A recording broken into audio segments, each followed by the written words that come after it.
Happy Saturday, my beautiful people. We are going to revamp a couple of my plans, and I just wanted to share. There's Erin. I just wanted to share with you all. I haven't been on here for a while. I've been so busy, but I have been thinking about each and every one of you.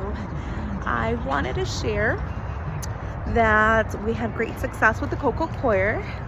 I did blend it up, so that's ready to go, and that's going to be topped off on this beautiful mature monstera.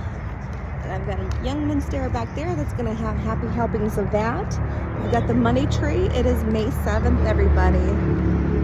So we wanted to go ahead. I got this for Mother's Day. These are calla lilies. We'll go ahead and plant those at the front. And we're going to give this guy a forever home. This guy has been with me for 3 years with very happy leaves, and it's got browning, so we know that it's maturing nicely. But I just wanted to come on here and share and say hi and wish everybody all the best. Happy planting. Leave in the comments below if you've had any new plants, if you're planning to get anything, or if you have anything on your wish list. Let me know in the comments below. Love you, and God bless all.